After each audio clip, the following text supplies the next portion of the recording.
Welcome back, book lovers, to another soul-stirring episode of Pound Wine Central Podcast in collab with Stuck in the Middle Podcast, where we explore the transformative power of literature. Today, we are deep diving into When You're Ready, This Is How You Heal by Brianna Wiest. This isn't just another book.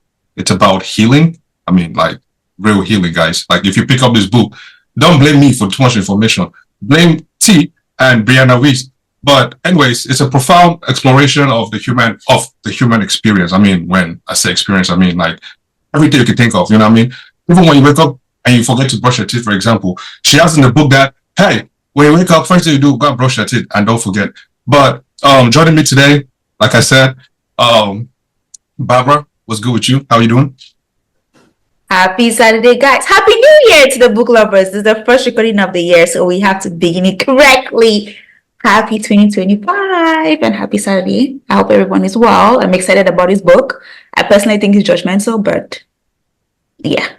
Yeah, so that's why I have sense. I forgot. You know, I've already done a recording this year, so I totally forgot that this is our first book club review. So yeah, happy New Year. Happy New Year. Thank you. Just along the line there. Nelly, what's good? How you doing? Yeah, guys. I'm looking forward to another recording. We're starting the year off with a bang, so Yeah, so get into it. I hope you healed. But T, what's good? I'm here. Let's go. Yeah, so we have two new members, guys. Yes. It's very important to us. It's very important to us that we have we not just do this on a monthly basis, but also have other folks join us in our monthly readings as well. So you guys chose to join us when they hit us with a very difficult one. Hopefully you enjoyed it, and because you came to this one, that means you're not run away. So we greatly appreciate it. So we're gonna start with Choo. What's good with you, man? How you doing? How you feeling? Welcome to the book review. Hello, I'm feeling pretty good. Speak a little louder, please. Oh, sorry. Hello, I'm feeling pretty good. I'm excited to be a part of the group. I'm looking forward to all the books that we read, and this one was really good. I really liked it, especially as I'm transitioning into 25 and 26 and healing my inner child to my big adult. Dang. Josie. Hey. Hi, everyone. Hi. This is my first official being part of a book club, so I'm really excited. Welcome. We're glad to pop that cherry for you, or maybe take your book virginity, but whichever one we want to. We're happy to be the first to do it. You know what I mean? Happy New Year to everyone. Happy New Year, Josie. Let's start like this, and this goes to Josie and Choo. How did you guys find this book? And most importantly, how did you guys find chapter 1? Okay. Do you want to go first?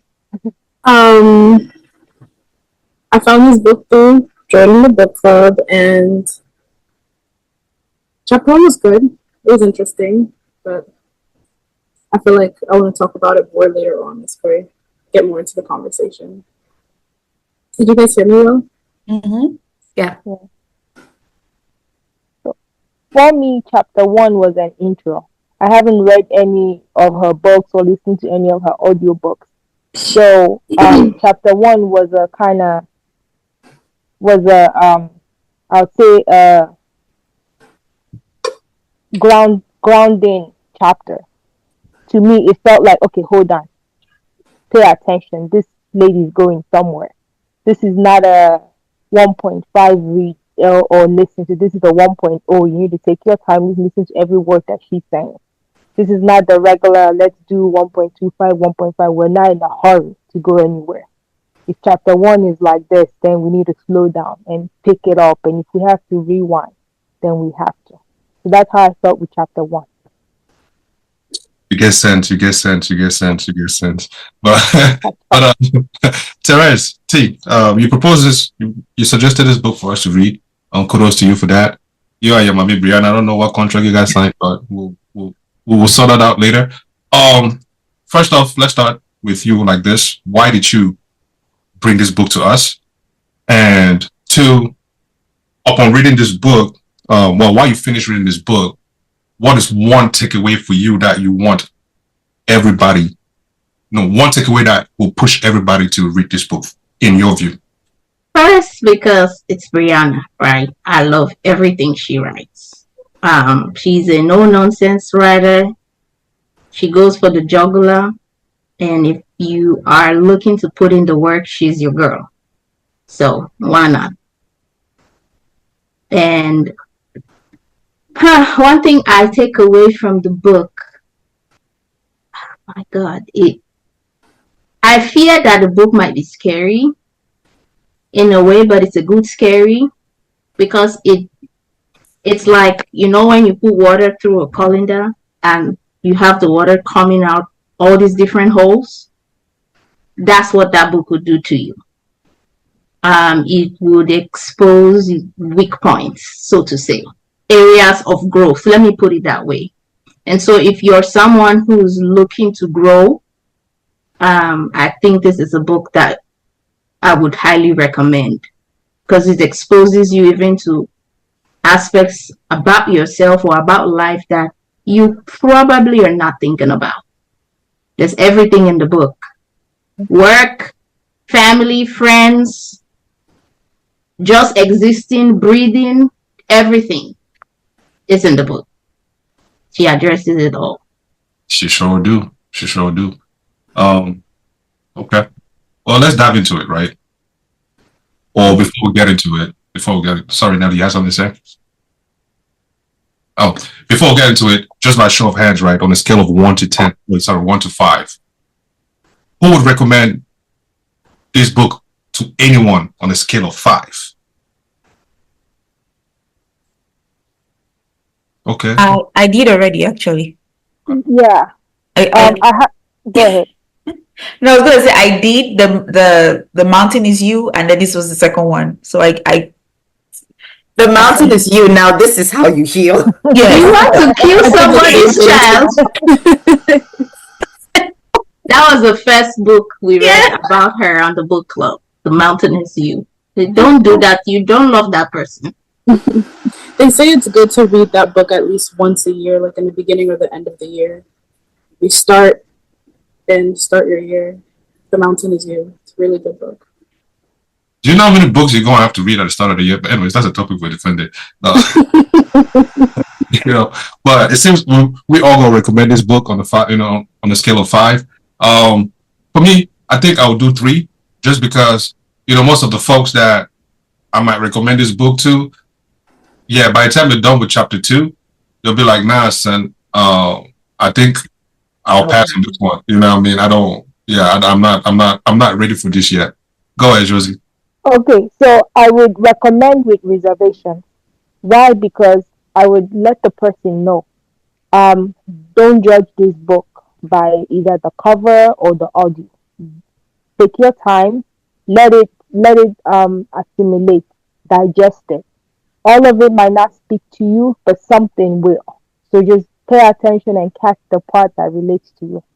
Yeah, that's true. Because somebody actually says that you might get to this point and none of this will relate to you. You might get to this point and all of it or some of it might relate to you, but the purpose is not for you to beat yourself. It's for you to use it as a guide, or even if it doesn't do anything at all, right? Just sit on it and eventually it might stir something up in you or not, but it shouldn't be something that should frighten you if it does. But let's start with purpose, which is the exact start of the book, right? Brianna Wiest offers a unique perspective on purpose. She suggests that purpose isn't something we discover. It's something we create through aligning our lives with what truly matters to us. So, Nelly, how does it shift from finding creating your purpose, right? Say I should grow up, you grow up to say, hey, become a nurse, lawyer, or doctor, or you become a disgrace to the family, right? And you carry them like, oh yeah, my purpose is to please the parents. But then when you grow up, it's like, yo, what about me? You know what I mean? So do you feel like purpose is something that is given to you from birth? Is something that you create, or you just wake up and just go every single day and you make it that day? How do you Yeah, I think purpose is one of those things that you find in actionable steps, in little steps. It's not something that you sit around and wait for and like there's this big awakening that comes all of a sudden. I think that it's in doing little things to find out more about who you are, finding out about your values and what aligns with you. I think that's the path to finding what your purpose is.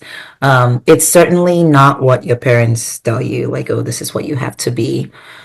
Because if anything, if they tell you like, oh, you have to be a doctor and that's what you work all your life towards, I feel like you end up having so much resistance towards that because it's not what you came to discover on your own, right? I think purpose is it's a very personal journey. Yeah, and it can only be found in taking those little steps and getting to know who you are.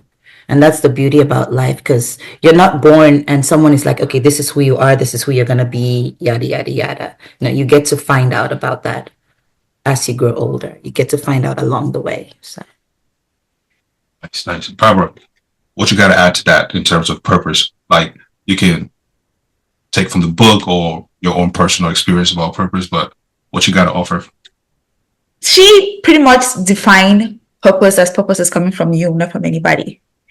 That for you to understand what your purpose is, you need to understand who you are as a person to be able to add that to somebody else. And that I think that's something for me personally that I might have missed when I came, when I was thinking about definition of what your purpose is. Brianna, I'll keep referring to her as she because the author and I have some issues anyway. The book, pretty much one thing I learned that I think was a takeaway point for me was that she said for you to point to somebody else, you need to fill your cup. I need to begin by just being present and just being here. That when you understand who you are as a person, you pour into whatever your journey is, you'll be able to extend that to somebody else. And so that was a good big takeaway when it came in the definition of purpose for me. All right, one more. T, purpose. Bring your own definition. La la la. See, how she defined purpose to me was it was a reassuring thing for me, right? Because I've always been this person like, oh my God, in my big age, I don't know what my purpose is, because for a while you'd be thinking like my purpose is something that,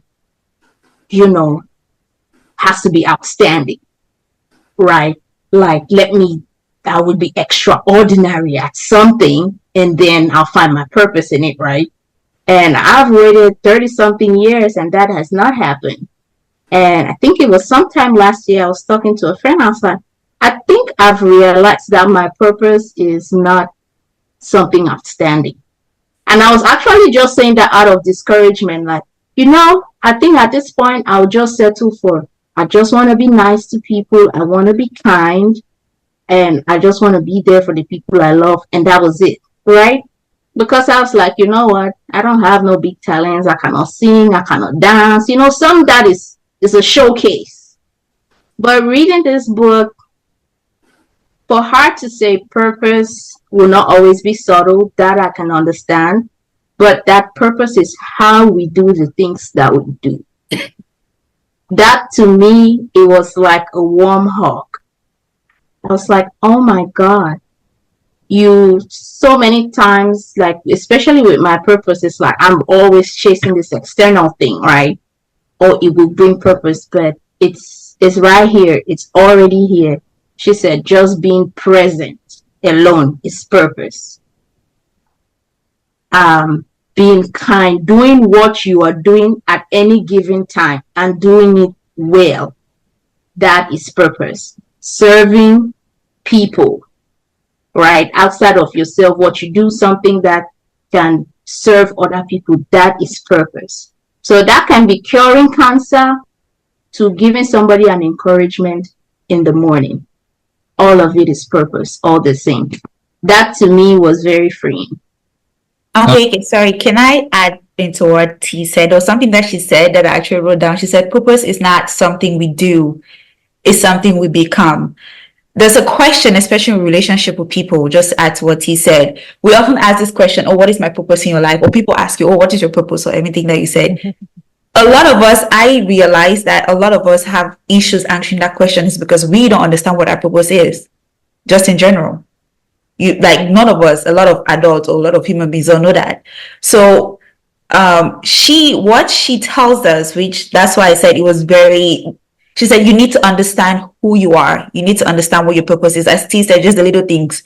You being kind to somebody can be your purpose, you sharing wisdom can be your purpose, just those little things that once you discover that, you will be able to explain to somebody else what your purpose is in their life. Don't know if that makes sense. So that was just something I wanted to add.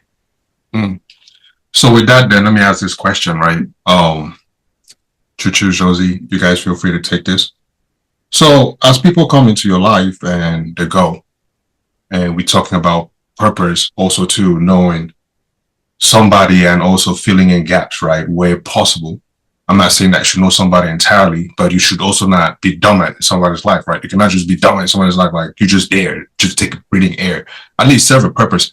So if somebody's dominant in your world and they're not doing nothing but just breathing air, is that also a purpose? Like they're just there for show? Or do you create a purpose for them, or do you remove them from that space? How would you navigate that? It depends on what the dormancy is. Are they testy dominant? Are they just their dominant? Because anyway, that's the truth there. I think the now I'm stuck on dormant. Dormant means the person is just there. They are not contributing and they're not taking anything out. Mm-hmm. Yeah, they're just there. But then though I think if they're not taking and they are not giving, then what are they doing? Just there. Occupying space. Just existing by space. But yeah, I get the question. Like, what are they doing? Yeah, what are they really doing? Okay, let somebody else talk on this. Let me see if I can put my ideas together. Because I'm still trying to figure out how in the first place did the person come into your life for them to now be dominant? What relationship brought them in? Was it a love relationship? Was it a work relationship? Was it a family relationship? Because then if it's family relationship, they are related to you. They are serving the sibling purpose. And somehow if it's no sibling is dormant, there is no dormant sibling. They're either collecting from you or you're giving to them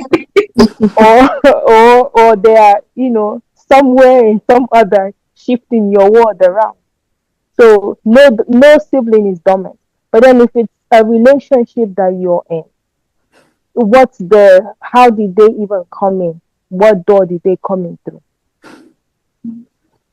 And so to piggyback off what Josie said, if the person is dormant, I don't really keep anybody that's dormant in my life. Either you serve a purpose or you don't, because we have to feed off each other. I feel like with purpose, it's like you get inspired off of other people's purpose, and it helps you build off of what you're working on in yourself. So if you're just dormant and I can't feed off of you and you can't feed off of me, what's the purpose of you being there? The other thing It depends. Yeah, it depends. The other thing too is sometimes people are not really dormant. They are just hibernating for the right time. They are hibernating for the right time. Let me give an example. I have a friend. We used to be real close, real close, real close. And then I got busy and I'm thinking they got busy too. So the relationship is just there. Sometimes I ask myself, what are we doing? But every so often, there's that reminder in the first place, how did we even get together? We got together because when I first moved to Georgia, she was the closest person that I could talk to. So every so often, when we talk, we kind of go back and reconnect. So the relationship might look dormant. She's not getting anything from me, I'm not getting anything from her. But every so often, she's the one person I can call, and we just talk. So yeah. So Yeah, maybe some people are just hibernating. Yeah, go ahead. I think with the idea of hibernating, I think, and I might be wrong, but the way I understand it from your perspective is some people are they waiting for the right circumstances to step up, right? And I think that with having dormant people in your life, some of them act as mirrors because they force you to look at yourself like, okay, why am I keeping this person? And then you're having to evaluate your own actions. Like, truly, are you just keeping them for, oh, in case you need X, Y, and Z, then you can just call in on them? Mm-hmm. That's how I look at dormant people in your life. Like, is it to keep them around? I don't know. But I think that every person in your life is there for a reason, either to add, to subtract, or to become a mirror for you, for your own actions.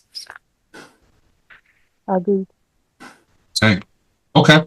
In this book, she talks about growth and progress a lot, right? She identifies several markers of personal growth, from decrease from activity to feeling more at ease around others.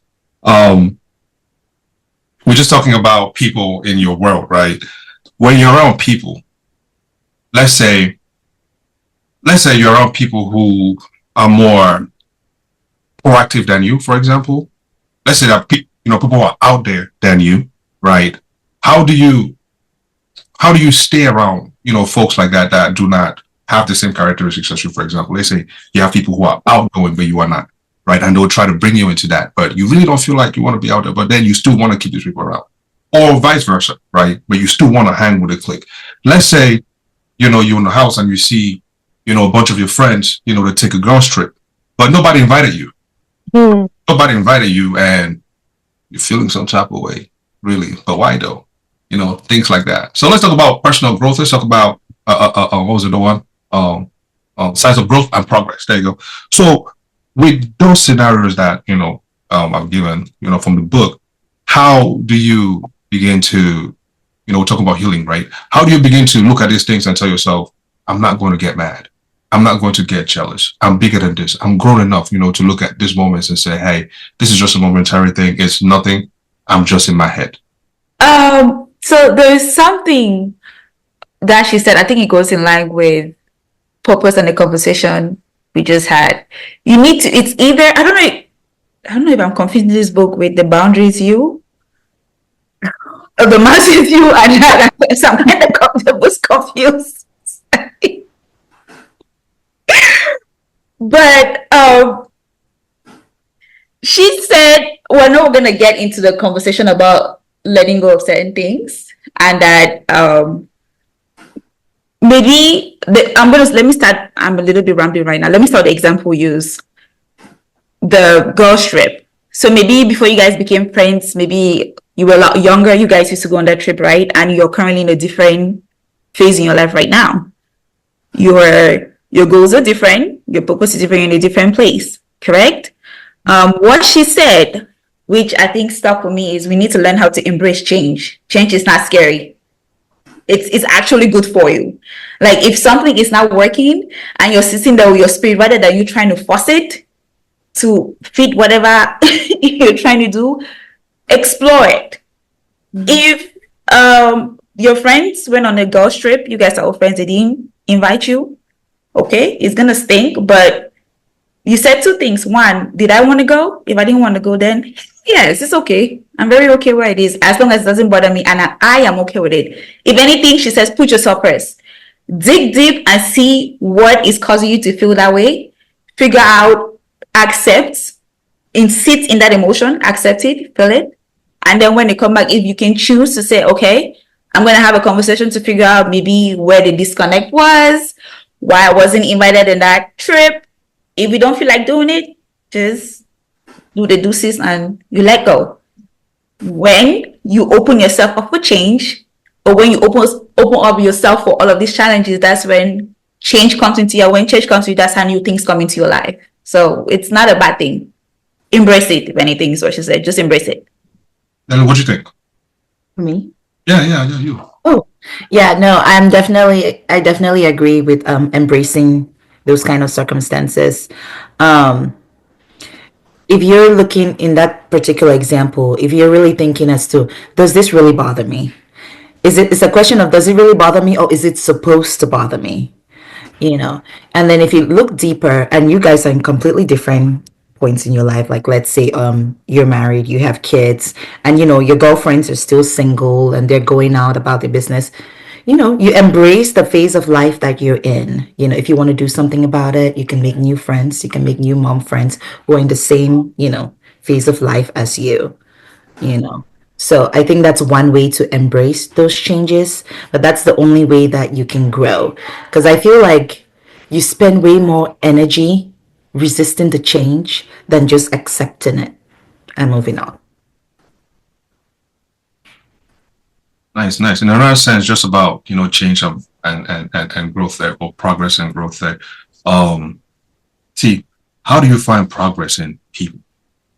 Right? Like, I'm not just saying in general, but I'm talking about the people closer to you, right? Because again, as you as you are growing and evolving in your person, you're expecting everybody around you to also grow and evolve in their person too as well, right? Like, how do you find from this book? How do you find change in others? How do you accept change, or how don't you accept change in others? Let me see if I understand your question. Like, if people are changing, how do I accept them changing? Yeah. Or how do you see it? Like, how do you see them, right, in their change process? Because, for example, sometimes we could be going about life, right, and it could be like a me thing, and you're not pausing to see what's going around others around you, right? And then when you're like, wait, what just happened, right? There's so much that has happened that you're trying to catch up. Meanwhile, sometimes too, you can also go along with people's changes. But I'm not saying that you should be somebody's change police, no. But I'm going maybe jumping the hoop and saying, as a human being, you probably see changes in others. You appreciate them, or you hate them, or you like them, whichever, right? Maybe or something I do. So I don't know if it's something that you do, and if you do, how do you accept it or deny it? As she mentions in the book, right? Like, for example, letting go. How do you let people love you, or things like that? Oh, I think the one of the core things that she mentions in the book is before, I'm just paraphrasing, right? Before you ask, you have to be, right? And so if me as a person, I am resistant to changing my own life, I'm going to be resistant to changing other people's lives, right? And there's something else that she mentions in the book that says that sometimes we look at people's change and we hate them because they mirror all the things that, or sometimes someone just existing or doing something, it mirrors all the things that we do not like about ourselves. So for me, with changing, a long time ago, I stopped trying to change people. That's not my job. That's the work of the Holy Spirit, and I'm not him. Right? Go and deal with your God, let your God change you. Now, I would offer feedback, but I am learning more that the more acceptant I am of things for me in myself, I am more accommodating and more tolerant for other people. Mm-hmm. Right? And sometimes one thing I've also learned is not to take people's change personal, right? Because to be honest, sometimes it's really not about me. It's about their process and where they are in life, right? And sometimes it's hard to not take it personal, especially if you care about this person, right? But again, to your point about you going me, I am learning to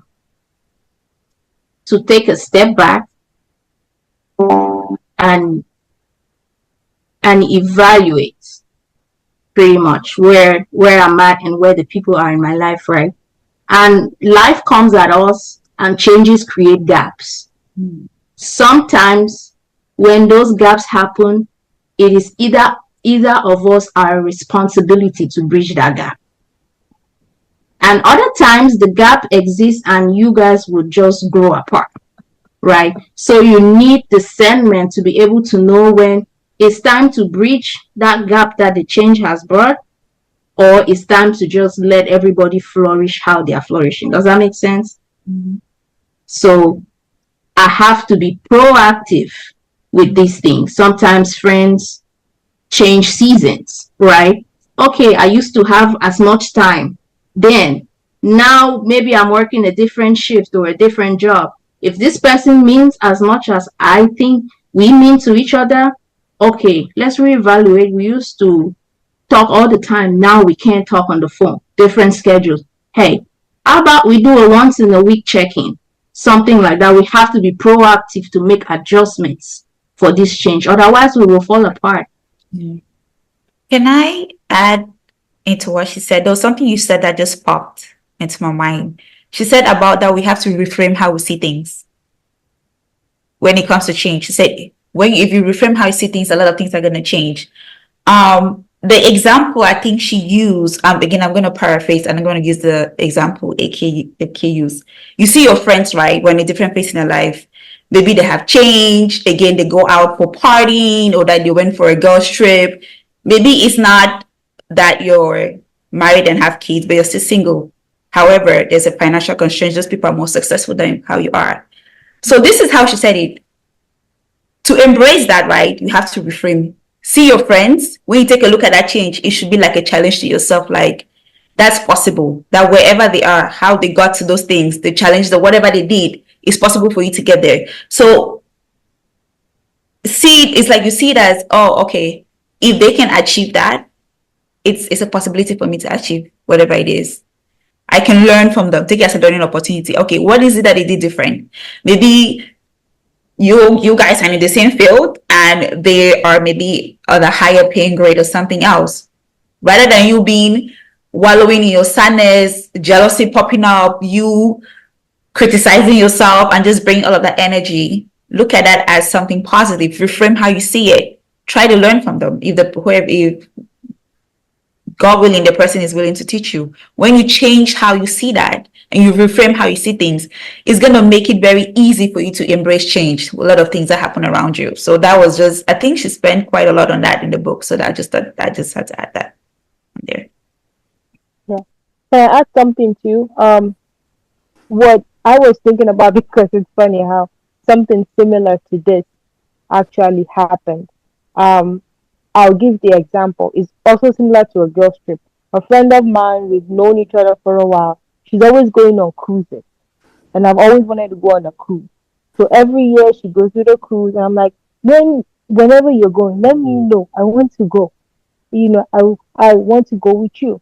So she planned one, and how did I know? Was because a couple of other girls, one of our friends, her sister passed away. So we're like, okay, maybe we should do a cruise and kind of use it as a just be with her kind of moment.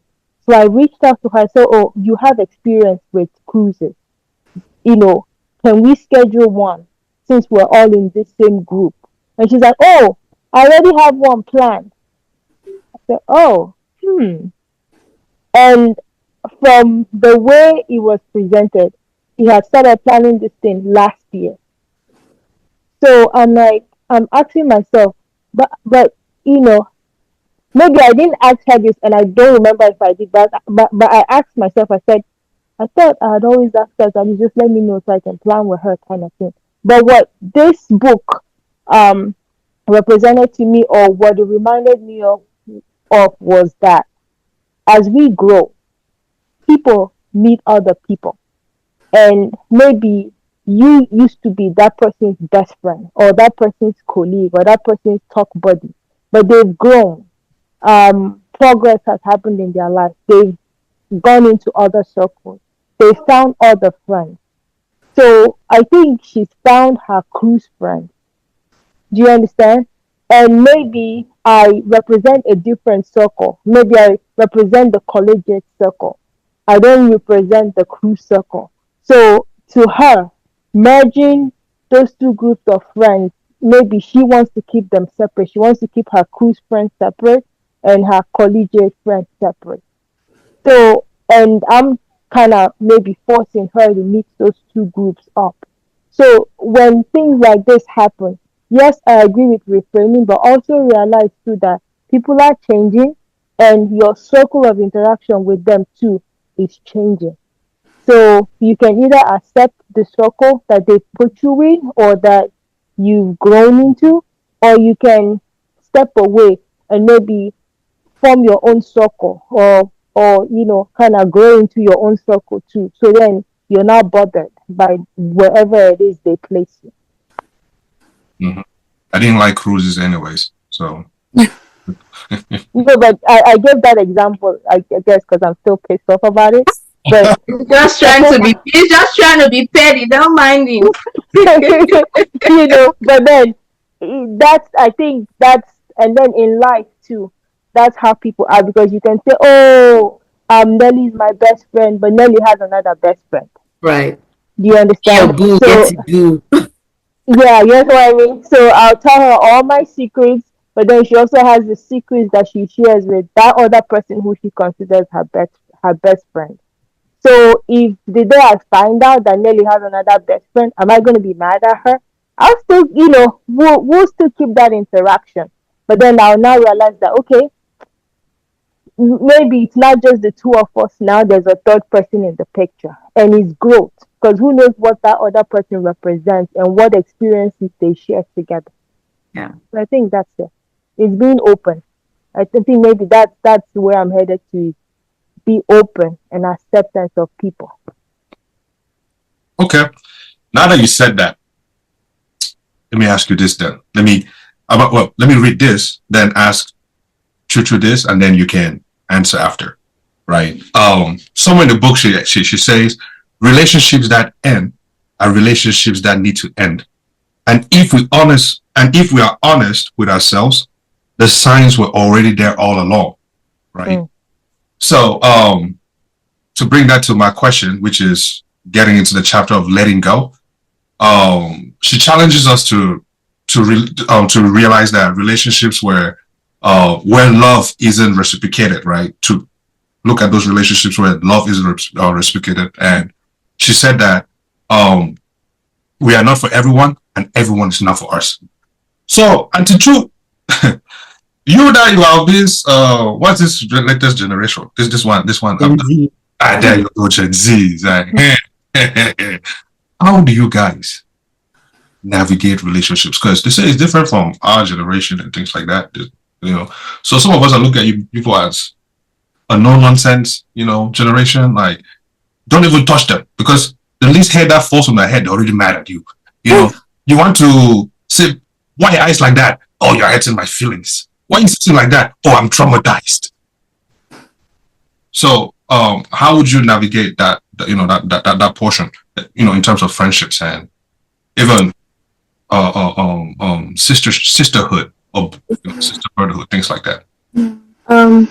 So in the term of, like, if it's an intimate relationship, if we're talking about man and woman, to give a pure example from my recent experience, I was dating this guy, and I'm a giver. I'm a hardcore giver. I pay attention to people. I listen, and I reciprocate a lot of love. Now, the one thing that you have to understand is if somebody tells you something once, you have to believe them. And the signs were there. I just chose to ignore them and not tell myself, hey, like, this isn't working out. He's not reciprocating the exact same feelings that you're reciprocating. Let him go. And in the long run, it was like a back and forth thing. And then eventually, once I let him go, it was freeing. Because then I was able to, like, sit back with myself and understand that, hey, they weren't telling me that this is what they wanted with me. I was telling myself that this is what they wanted with me. As far as friendships and sisterhoods, I feel like those are a little bit harder to let go. In my opinion, my sisterhoods have lasted since I moved here. So to kind of go back to your question, like, sorry, repeat your question again so that I can refresh my brain. Now, my question is, you're not for everybody and everybody's not for you. Yeah. Right. So when you do feel that in relationships, do you let go? Do you struggle to to keep it, to maintain it, or do you like what do you do? To go back to sisterhoods, we struggle to maintain it. We struggle to maintain a sisterhood because not everybody's the same. You all are feeding from this. You're all pouring into the same pot, basically, and not everybody's going to have the same mindset as you. People might think a little bit more radical as you, and in our Gen Z nature. So I struggle to keep it healthy, and I struggle to keep everybody around. But if I have to let you go because I feel like you are not reciprocating a healthy relationship with me, if we're not being constructively critical with each other and accepting that, okay, this is how you see me, this is how I see you, then you just have to let them go. Yeah, okay. T, how do you determine what an unhealthy relationship is? I think I'm the wrong person to answer that. I say that because unhealthy to me is if it's zapping my energy, right? And I did not quite understand that that's what that was. Well, I phrased it differently because I got to a point where I was exhausted, right? I was emotionally exhausted. I was fatigued out. I did not understand what was happening, right? Because all you do is, like you say, you don't want to let go. You give. So in an attempt to not have people not let go, right? And that's coming from a place of by emotional wounds, right? Of rejection and abandonment, right? When you have something like that, in my case, you end up overcompensating for people. Instead of doing 100 and instead of meeting them halfway, you tend to meet them all the way. Instead of them to tend to, you do your part, they do that part, like, nah, baby, don't worry, I got us. I do my part. Yes, I do my part and I do your part too. Right? And those in ways like that, that's how you miss those flags of when something is unhealthy, right? Because you're doing all the work. But now in the book, she says somewhere like the most precious thing that you can give to someone is not your time, it's your energy. Right? That extra thing that you keep doing that the other person is not doing. Those things, they're like a blind spot. They blind you to all the things that could be wrong in that relationship. And I don't get to see it, right? Because I'm trying to hoard people. I'm trying to keep people like. And there's a part in the book that says, okay, maybe if you don't call, then the person doesn't call you and you guys never talk. Then what? Maybe if you don't love this person and they don't love you back, then what? But that was me, right? That has always been me my whole life. And recently I am learning, having to take a step back and let people do their part. And I'm realizing a lot of unhealthy things, unhealthy situations that I created as a result of me overdoing, overcompensating, coming from that place, right? And so that's why, to me, having her say purpose is becoming, is grounding, that transfers even to this, right? Because the more I heal myself, the more I grounding myself, that portrays to the other people. The more I become, it spills over. I don't have to tell somebody nothing. I stopped making excuses for people. I did that. That was me. Making excuses. I'm that person. Unfortunately, I'm one of those people who it would hang by the last thread and I'll still be there. Like, I will always it's always like devil's advocate. You know, Nelly did not call. You know what? Maybe one of her kids is sick. Oh, 2 weeks after, you know what? Maybe another kid got sick. Then I'll be like, you know what? Maybe it's work. And then I'll call. And then I will call. And then I'll call. Then you sit back and you realize in a year, Nelly has never called me. So when I stopped doing things like that, I realized how much of an unhealthy situation that I have created with people, and I'm like, yeah. So that's why I say I'm the wrong person. But lately, that's how I have been identifying those things, just by stepping back. With what? Sorry, Nelly, I did not mean to. It just came randomly. I did not. Please, it was not the Cannot be case. me. It was an example. Please speak. I already have a Cannot be me. question in mind for Nelly. I beg. No, sorry. It was just a random example. I realized after I said it, I was like, so it's a random example. It was just. What's next on Tony, You know that Tony, our list I even also use her too for my example. Our Don't list really- Yes. Don't Was take it probably there personal, like, please. wait a minute, what? Like, Don't what is worry. she talking about? Don't worry. You'll be the scapegoat for this episode. But now, just along those same lines as talking of letting go. It's one thing to let go, but it's another thing to also deal with the aftermath of letting go, right? Like, shit, I missed that person. This person, this, that, like that little gap is gone. How do you deal with the aftermath of letting go? You sit in it. Mm. Yeah, you sit in it. You sit in the feelings. If you're like, for me, I need an outlet, right? I need some way to I need to write it down. I need to tell someone. I need to call up a friend or a sister and say, okay, I just need to vent. And I put it out there. And the good thing with doing that, with having a trusted confidant that you can do that with, is it's very easy for them to say, well, remember they made you feel X, Y, and Z. And all of a sudden you're like, oh yeah, ugh. But it's really important to not try to fight those feelings, to not try to cover it up, just sit in it. In relationships, I think that I've seen it happen, especially with guys, where they'll go through a breakup and the next thing they want to do is hop into the next relationship, going out partying, showing that it didn't affect them. Then all of a sudden it hits them like a ton of bricks. And then now they have this other person who's trailing along and having to deal with the aftermath of a relationship that was from before, because they didn't sit in it. I feel like the only way that you can get over it is just sitting through it and let it pass. It's all temporary.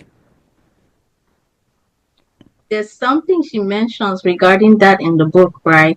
That discomfort is your friend. Mm-hmm. And sometimes we are so scared to sit in that discomfort that we are quick to change that scenario. Yeah. Like you said, oh, you want to go out and show that it did not, because that discomfort was meant to make you realign, right? But and it's very daunting. Let me not talk and somebody thinks that, I enjoy discomfort. I do not. But I'm learning that it's a good place to be. If not right now, but it's realigning me. I need to sit in it and not be quick to fix it, but quick to get to a solution. Sit in it, realign, investigate, and then you pivot, right? I think, sorry, to just add to what you said, right? I'm going to go back to her other book. She kind of brought it back here. The reason that she said that we should sit in it is so the goal is for you to accept it. That once you accept that emotion, once you have processed it, you have engaged in it, as you said, when it's time for you to pivot, you start letting go. And eventually that thing is going to be like, it never happened. Not that it never happened, but it's not going to have that much of an impact. Mm-hmm. So the only way you can go from point A to point B safely, so you don't carry whatever emotions you brought from point A into any relationship you're going to point B, you have to sit in it and you have to process it and you have to accept that happened. And once you do that, oh yeah, when you're going full force that, okay, I've dealt with whatever happened in A, it's not going to transfer into B. And it gets easier, I think. It gets easier every time. It does. Okay, this is familiar. I've sat in it before. Yeah. I know it's going to take a few days, but it'll pass. Yeah. And it builds strength. So I liked how she describes it. It says it builds, if anything, they'll say it builds strength and it builds endurance. It teaches you more. It's like her goal is you have to learn from it. You learn from it. That's why she wants you to sit in it and say, because if you just, what did she say? That healing is like you're not putting in a cast on a broken bone. you're building it to use it down in the future. Something in that I'm paraphrasing. So. Let's see though. There's something. Sometimes we do carry those things from point A to B. And what I am learning is that it doesn't mean that I did not heal from the book, right? Sometimes some things will affect you that you will not heal today. You probably will never get over it. If that makes, let me not say heal. You probably will never get over it for the rest of your life. But I feel like in the book, she talks about like, it's not that, okay, you will get to a place where you're like, you know what? I can sit in discomfort. Oh, I can let people go easy. Oh, nobody gets to that point. Sometimes some of those things carry. Now, if you are open and acceptance of the process, right? I am learning that Nelly mentioned something about being familiar, that this is familiar. When that thing, because as long as you live, that thing will always be a sore spot and you will always get triggered till you die. Mm-hmm. I have healed from it, but I will always get triggered because it's a sore spot, right? But like she said, familiarity, when something triggers that, I'm like, oh, I recognize this thing. This is what this is. Okay, now I have measures in place on how to counteract that emotion, right? She talks about emotions and feelings. Something would arouse maybe jealousy in you, but what perspective do I give to that jealousy? What's my interpretation of that? I think that's why you see sometimes down the line, something that happened before, someone else is paying for it, right? Because it has triggered you, then you're still using the same old perspective. You did not build tools. I did not build tools to handle this emotion down the line. So sometimes I feel like we let go or things happen and we don't move on completely. And some of that I would take to the grave.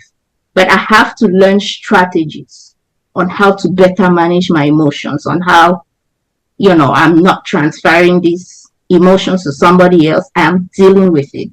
I'm learning that is also healing. True.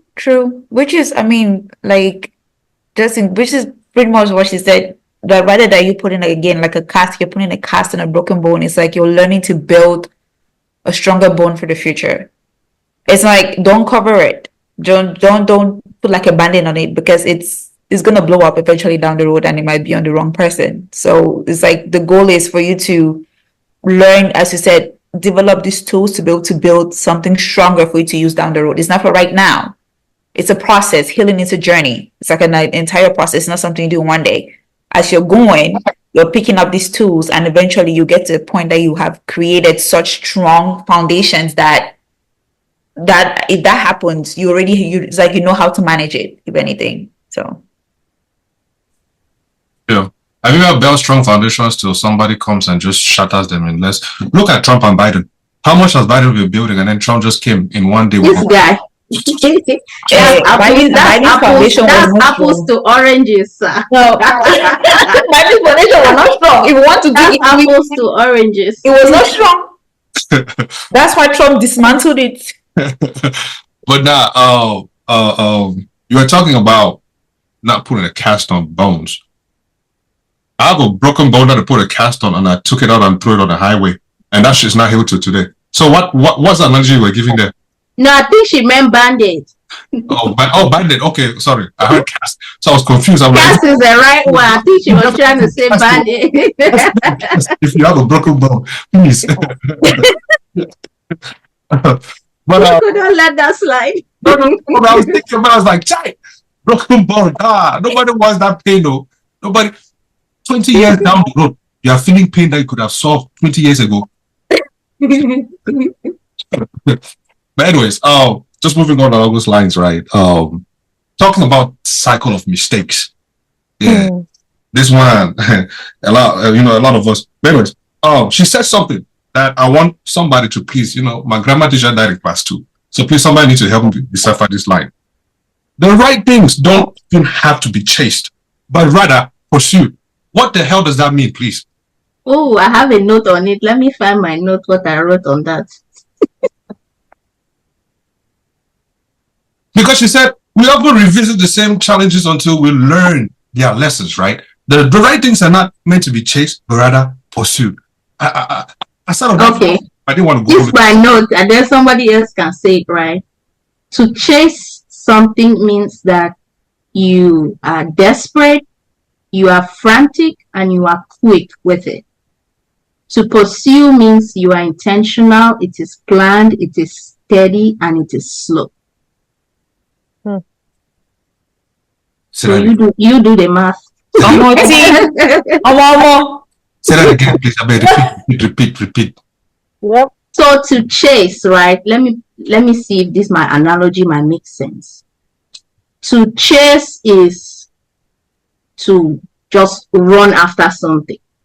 No purpose, no aim. You are desperate to get it, right?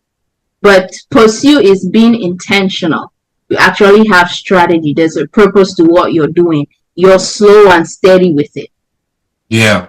That's what I gathered from the two. That makes sense. So one is intentional, the other is not. Gotcha. Okay.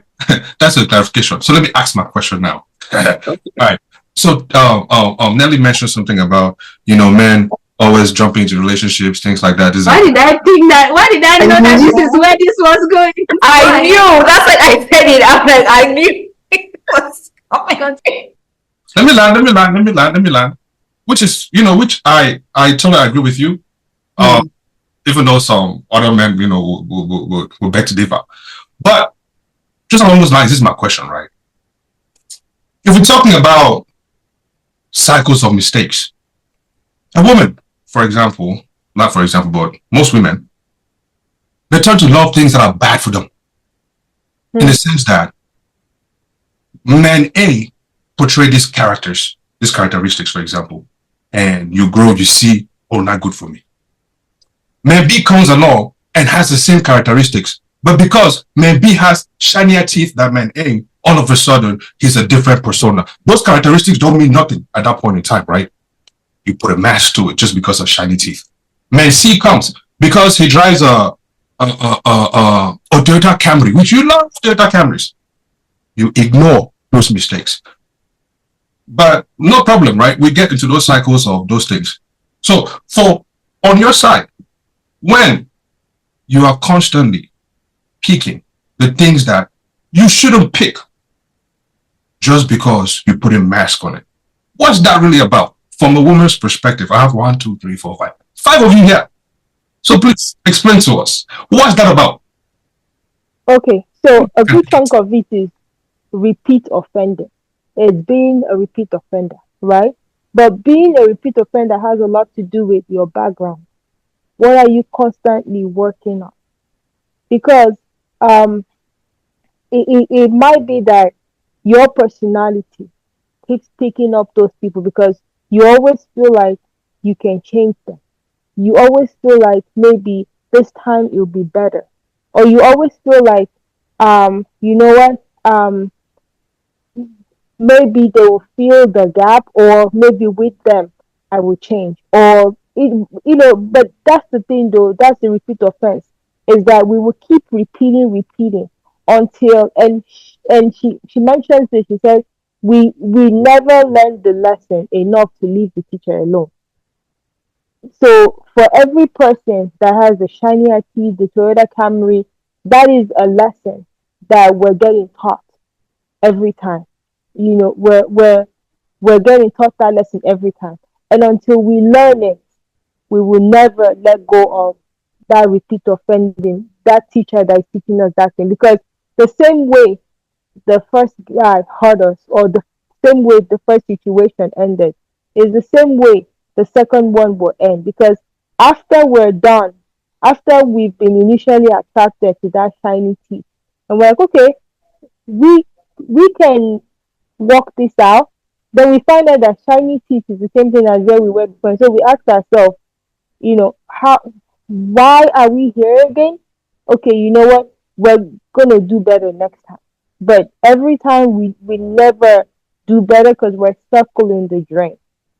until one day we say, you know what, we're done. That's it. And so we learn the lesson. See, you cannot pick right if your picker is broken. Mm.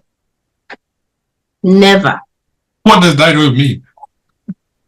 What does that It mean? means that if whatever you are using to pick is broken, you will never pick correct. Now, this does not absorb like anything about like, people are responsible for their actions at the end of the day, right? Just because you think this is right, you pick, it means it will be happily ever after forever, right? But if initially you are constantly picking from a traumatic place, there's this, and this, she didn't mention this, but there's this book I finished that says that we want to pick different, but subconsciously the things that we have not dealt with are the ones doing the picking and the selection for us. So if you have not healed, whether you think that you are making a conscious choice or not, your subconscious is actually the one picking these people. Your subconscious is the one that is attracted to these people. And sometimes you finish out of you like, I don't understand why I keep being attracted to these kind of people. Your subconscious is picking for you. So if you are not in a place where you become the best versions of yourself, you will keep going through that cycle forever and ever. Amen. Yeah, so just right along those lines, right? Let's discuss chapter 37, 43, 47, 44, and 47. They all share one thing in common, and it's self-care and acceptance. Somewhere along there, she says, when our lives begin to tip towards good, we don't trust it. Why is that so? Because of self-confidence. Our self-confidence does not accept it. Because somewhere in there, she mentions that we might have an experience or be treated at a way that for us is at a higher emotional level. So because we're not used to that and we have not healed enough to meet ourselves at that level, we tend to self-sabotage. We self-sabotage to the point where we kind of reduce ourselves back to what we're used to, which is not a healing point, which does not show growth, does not show change. But that's where we're comfortable. But then comfort is not growth. Because sometimes you have to step out of your comfort zone to grow. But to us, that high emotional level is discomfort for us, but we shrink back. So, and that's where we self-sabotage to even the point where we become our own obstacle just because we're trying to go back to what we're used to. Nail on the head. That's that subconscious working there, right? Your ego is so wounded that you are not used to. It poses as a threat to you actually, because it's different, it's new, and you're not letting yourself stay enough in that discomfort to find out what it is. And it just comes, your subconscious sees as a threat. This is new, we have to adjust, we have to do. It's like alert. Pam, pam, pam, like, no, this is too much. Oh, all of a sudden you're too nice, you want to go to where it's familiar. It's kind of like I facilitate at work, and we talk about sinking ships and how sometimes we are a sinking ship and people try to throw life vests to us and we ignore it. So some people get so comfortable in that hurt that even when they try to just get out of it, they can't. And even when it happens to them, they'll think, why is this happening to me? Or they'll try to get comfortable in it, but in that state of comfort, they're just waiting for the other shoe to drop. So sometimes it's like when you're in a state of comfort, and you've been traumatized, you've not been used to having good luck, or good luck, I'm going to use the word good luck for lack of better words. You just always have that state of mind that you're waiting for the other shoe to drop. Like nothing good ever happens to you. Why is something good happening to me? That's crazy. If something good is happening to you, better accept it and you enjoy it. And you thank your Papa God that this good thing is happening to you. Because when the bad things are happening, you should not sit there crying that, oh, everything is happening, because you cannot be crying all the time. You know what I mean? Good, you cry. Bad, you cry. Ugly, you cry. Damn. You have in you. You would not know. And sometimes it's, how would I say this? It's easy for sometimes for someone to look at you and be like, but this is a good thing. Why would this person not just adjust right? But I always tell people that if you see something that you don't understand, just be grateful that that is not your reality and that's not a demon you have to fight, right? Because having to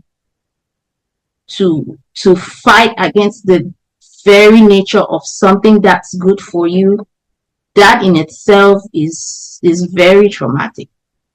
So if there's something somebody doesn't understand, just be grateful that you don't have to deal with something like that. But it's real. It's very, very real. That's where grace comes in, right? You ever seen somebody named Grace that don't got grace? Sorry, I divert. Barbara, just along the lines of self-care and acceptance, right? She mentioned something that we do not lose relationships, we outgrow them. Do you agree? If you do, why? If you don't, why?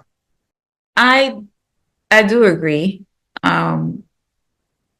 We do outgrow because we are in different phases in life right now. I can guarantee you there's some friendships that you maintain throughout the year, but there's some of them that, like some friends that you have back in college, the things that you guys used to do, you probably just don't do that because you're not in that phase in life right now. So you've outgrown that part of it. And some relationships, unfortunately, some people tend to have that mindset, they want to stay in that space. And maybe that's not where you want to be. So you outgrow it. It's not that you have any issues with whoever this individual is, which is what she mentioned. It's not a problem. It's just you are in a different phase, and often you have to put yourself first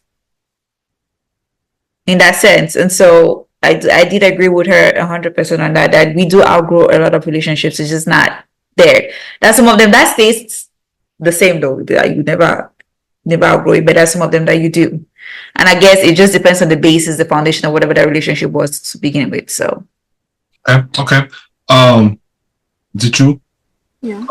She says that just because you can empathize with someone's pain does not mean their burden is yours to carry. Right? We've been talking a lot here about self-growth. We've been talking a lot here about healing. As part of healing, and God says you should be a good Samaritan. Now, how can you look at somebody in pain and not empathize with their pain when God says you should be a good Samaritan? I'm an empath, so your pain is my pain, and I carry it very well, just like you would carry it as if it were my own. So it's hard to not empathize with people, especially when you have such a pure heart and you truly have fostered a good relationship with people. So like, if somebody tells me a story and it's so sad, I will literally sit there and cry with them. And you have to empathize with them. It's hard not to empathize with people who are going through something, especially when you've known them for such a length amount of time, versus like if it's someone that you just met recently and you're trying to build a relationship with them and understand where all this is coming from. So it's hard. It's hard for me. I feel like I empathize with people deeply if I've known them for a very long time versus if I just met you on the side of the street.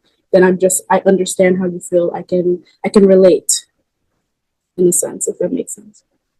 Okay, so this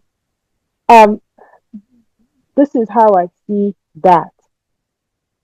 I used to be that person, and I say I used to because I'm learning to, I'd say, close my eyes and close my ears, kind of thing. My heart might still be in it, but I'm closing my eyes and closing my ears. Closing my eyes so that I don't see the facial, hearing so that I don't have to deal with the audible, the audio of it. And I'm learning that I used to be that person who bring your problem, because somehow I feel like I can handle your problem better than you can, and I can bear the pain better than you can. So I want to take your pain because I can deal with your pain. So let me help you.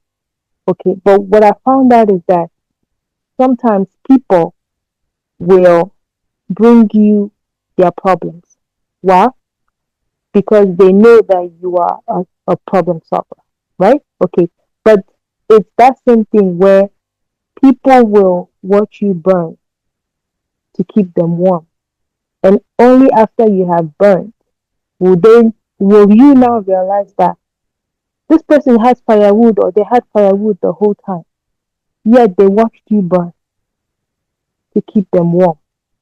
You know, so I'm learning to wait it out.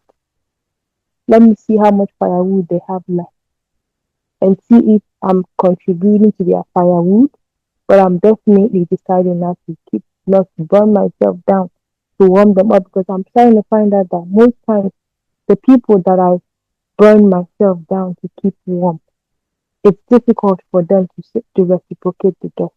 Because if the burning is reciprocated, then I don't feel bad. Do you understand? Then I say, okay, you know what? Works out. You burn, I burn. We're in this together.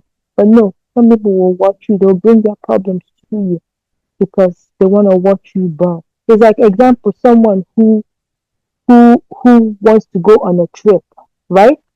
They come to you to borrow money when they have a saving. So where are you getting the money that you're going to give them to go on a trip? You go back in and they tell you how they need this trip because it's for their mental health and they've been going through a lot. And then you go back and you put your hand in your own savings and you give them money, only for you to now find out that they have savings, or they're like, oh, no, I don't want to touch my savings. This is for a trip. Also, I'm the one who knows how to go into my savings and get you money to go to do this. So I'm the one who. So that's, as I think, with that empathy, every so often, what you're used to will still um will still supersede what you want to do. But every so often, I'm learning to, you know what, just keep quiet. Don't say anything. Don't look. Don't hear. And later on, I'm like, okay, I will help you. I will help you, but I need to know. But I need to know how far you've helped yourself. So I know that was a lot too. But then the whole idea is I'm learning to really back in and still be an empath, but be picky about how empathic I am. That's it. Yeah. That makes sense. That makes sense. But anyways, Barbara, you look like you had something to add there. No, we're just agreeing with what she said. Cool. All right. We're getting to that point of the book where well, I wanted to cover self-sabotage, but I feel like we've covered self-sabotage in other books, or in our other book too as well. But it's also part of this book. If you really did want to read about that, so a few chapters should cover self-sabotage too as well. But anyways, again, thank you guys for reading. Let's conclude like this. One, what is one takeaway from this book? Two, what's your favorite quote from the book? I know there's tons of quotes, but please, just for the purpose of this recording, just gotta find one, even if it's not the one you wanted to put. Just put. I don't want to hear. Bring one. Just put on the table, just for the purpose of recording. So, what was the first question again? Anyways, yeah, you know the first question. Second one is the quote. So T, you go first, please. I thought you said we should go and find it. Give me 1 second now. Sorry. Let me find my quotes. Auntie Chu, you go first then. If you are ready. Matter of fact, whoever is ready, go first. You're on mute. Are we saying, go ahead. Can you repeat the first question, please? What was it again? The first question was, as we conclude, like, what's your conclusion to the book, right? Mhm. In general, how did you find it? What's your conclusion to it? Yeah. And yeah, what's your favorite quote, or what's one thing that stood out to you? The conclusion to this book is I probably need to read this again, for sure. I'm going through a season in life where I'm going through a lot of emotional healing, and I need this to really sink into me deeply. I have this very big thing where, like, I slowly believe that I have a greater purpose and a great calling that was bestowed on me by God, and I want to become the best woman that I know I can be on this earth that He put me on. But my favorite quote is, "When you're ready, you will step behind it. You will know that the anger, the sadness, and the anxiety, and a veil, a trigger trying to wake you up, not knock you out." So I'm going through an angry phase, basically, and I'm trying to. I want to feel it, step into it, and eventually just let it all go. So that's my favorite quote right now. Oh, Okay. why are you angry? Don't be angry. Anyways, What's wrong with this? So for me, what I take out of this book is, or what I'm going to take out of this book is, take time to heal.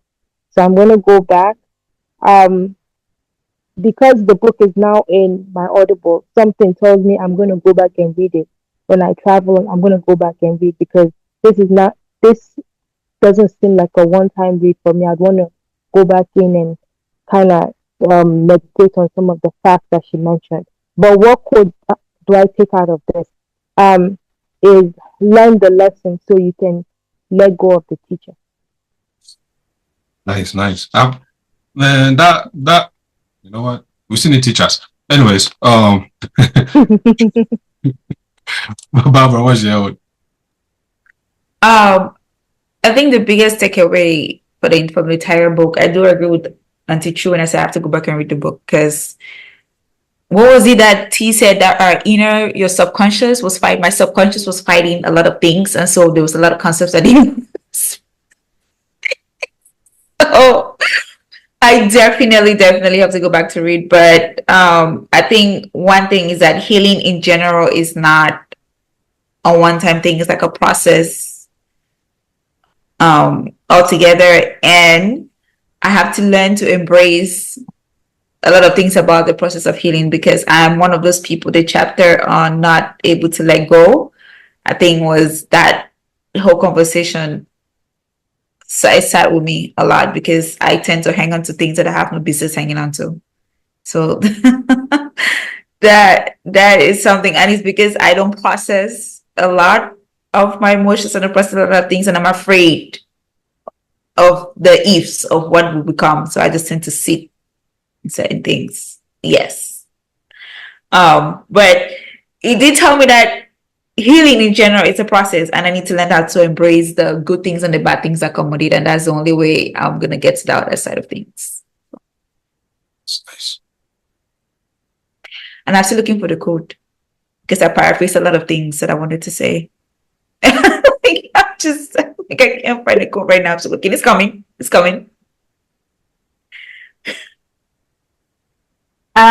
For me, my one takeaway is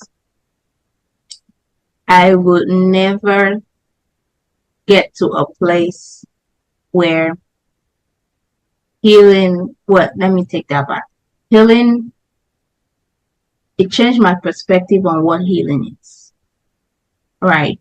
Prior, I'm thinking, okay, you know what, let me walk through my issues, and then, I'll get to that place where finally I am more than conqueror. Right. Things are not gonna trigger me. I would have put some things to bed and all that. But the takeaway from this book is that's not the place of healing. The place of healing is where I never stop doing the work. That is healing. I can be triggered and healed. I can be healed and triggered. I can be healed and still experience my emotional wounds. The difference is that I am putting in the work. I can tell when it's coming, and I know what to do to not have it take control of how I react, how I perceive things, and how I move. So that's my takeaway from the book. Then one of my quotes, parts of the book says, make your life a safe haven in which only people that have the capacity to care and listen and connect are allowed. You are not responsible for saving people. You are not responsible for convincing them they want to be saved. It is not your job to show up for people and give away your life to them, little by little, moment by moment, because you pity them, because you feel bad, because you should, because you are obligated, because at the root of it all, you are afraid to not be liked. But that hit me that hit my chest like a brick. Feel a tsunami in that joint. She said, that's not love, that's attachment. Oh yeah, that part where she differentiated between attachment. What was the other one? Some other one. Yes. Go and read the book, or if you want to know what the other one is. I just know. He said the other one of the other one. Yes, so. But this is my own, right? It's very simple. I'll keep it short like this. We get lost because we try to convince those who have no intentions of loving us that they should. Let me do that again. We get lost because we try to convince those who have no intentions of loving us that they should. They say what's not explained is understood. You know what I mean? At the end of the day, there's a thing, man. Expectations is one thing that a lot of us have. Well, everybody has expectations. Again, how you manage yours is what matters, right? Within this book, I think my biggest drawback was meet people where they're at, for one. And I expect people to meet me where I'm at. Two. Love on people how they want to be loved. And that's actually allowing myself to understand how they want to, and if I cannot, I cannot. If I can, I can. And three, that line that you lose yourself trying to convince people, well, it's not my persona too, but I'm just like to see in other people, right? To see that, and it's just like, dang. But we all have different paths and different walks in life. But I just wish that a lot of people could understand that simple line and use that to calm their mentals on a day-to-day, right? And worry about other things. As minute as that may be, for me, it might not be for others, but still, it's a very minute thing. You can learn to absorb it and, make it work for you. But that's besides here or there, but here now. Anyways, thank you all for rocking with us. Our next book. We'll be reading my good guy, Achumba Reflex, we call him. No Such Thing as Halfway. Yeah, go pick up the copy on Amazon, I believe. Yeah, there you go. Thank you, Drew. No Such Thing as Halfway. We're gonna have him next month, as we will be recording that book as well. So he'll be joining us. So it's a short read, very good. I encourage everybody to pick it if you're not. For those who have read it, again on his behalf, shout out to you. Yeah. Any final conclusions from you guys before I close this thing? No. Nah, this book is a soul searcher. So I have to go back and read it because, as I said, my subconscious was fighting a lot of things, so I did not grasp a lot of things because it was just speaking to me. So I think it's something Chichu said earlier, that it's one of those books you should read at the beginning of the year. I think it's good for everybody. Read it at the beginning of the year, help you throughout the year. Yeah. If you had to pick this one or the 12th week, which one would you pick? If I had to pick this, what? Well, Ricky, is that a book? Please pick this one. Anyways, we've barely scratched the surface of Brianna Wiest's profound insight today. We really have, because each line, if you have to break down each line by line, you will. Anyways, shout out to her, but shout out to you for coming all the way to this part of this recording. We greatly appreciate it. Thank you to our thoughtful panel, you guys, and Nelly and Jose and Mane and who am I missing? Nora and that's it, right? Okay, cool. Yeah, shout out to y'all, man. Because Nora, new mama, you know what I mean? So she's nursing. And then Mane, she was supposed to join us. She got stuck in traffic and I refused her from joining. But anyways, we'll catch us on the next one. You know what I'm saying? But this was a very good conversation. I really, really appreciate you guys reading this book. This was a very tough read. So shout out to you. The very first bang of 2025. Let's keep it going. No such thing as halfway is the next one. You know what I mean? And, sorry. Call for action. Your story matters. So remember, as Brianna Wiest explains in this book, healing isn't a one-time event. Though it begins with, within, wait, hold on. Sorry. Your story matters to us. Remember, as Brianna Wiest explained in this book, healing isn't a one-time event, though it can begin with one. It is a journey because no healing, whether physical or spiritual, occurs in a linear or seamless way. You don't hear now? Anyways, go and heal or don't heal, but heal. I am Uncle AK, one of your hosts. Got tea with me, Barbara, Auntie Chu, Nelly, Nora, Jose, and Mane, my other panelists. Yeah, we out. Keep reading and keep shining. Deuce. Bye. Bye.